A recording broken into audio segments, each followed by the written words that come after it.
Manchester United အသင်းကသူတို့လိုချင်နေတဲ့ Brentford အသင်းရဲ့တိုက်စစ်မှု Brian Mbeumo ကိုပထမဦးဆုံးကမ်းလှမ်းမှုအနေနဲ့သူတို့ Brentford အသင်းကို45 million sterling pound plus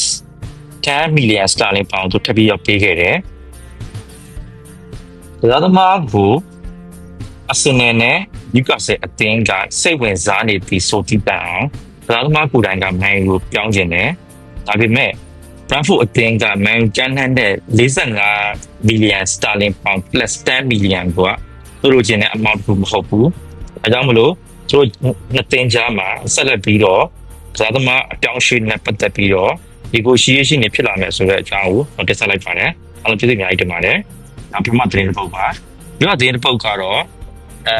ပြောင်းရွှေ့သွားပြီးဖြစ်တဲ့ Inter Milan အသင်းရဲ့နီးပြဟောင်းInzaghiနေရာကိုဝင်လာမဲ့သူကတော့အင်တာမီလန်အသင်းရဲ့ကစားသမားဟောင်းချီဗူပဲဖြစ်ပါတယ်အဲ့ဒါကတော့ဒီကသတင်းလို့ဖြစ်ပါတယ်နောက်ထပ်သတင်းကတော့ဒါကျွန်တော်ရဲ့ personal information ပါလေကျွန်တော်ပြီးခဲ့တဲ့တပတ်လောက်တုန်းကမန်ယူအသင်းကခေါ်ယူလိုက်နိုင်တဲ့မာတီရဲ့ကိုညာနဲ့ပတ်သက်ပြီးတော့ကျွန်တော်ရဲ့အမြင်ကျွန်တော်ဘရာဇီးသမားတွေနဲ့မန်ယူနဲ့အဆင်မပြေဘူးဆိုတဲ့အကြောင်းကိုပြောခဲ့ဘူးတယ်။အဲ့ဒီမှာတချို့အကိုတွေတချို့ညီတွေကြည့်တဲ့ comment တွေကအရန်ကိုမိုက်တယ်။အဲကြောင့်မလို့ကျွန်တော်သူတို့နဲ့တစ်ချိန်လောက်တော့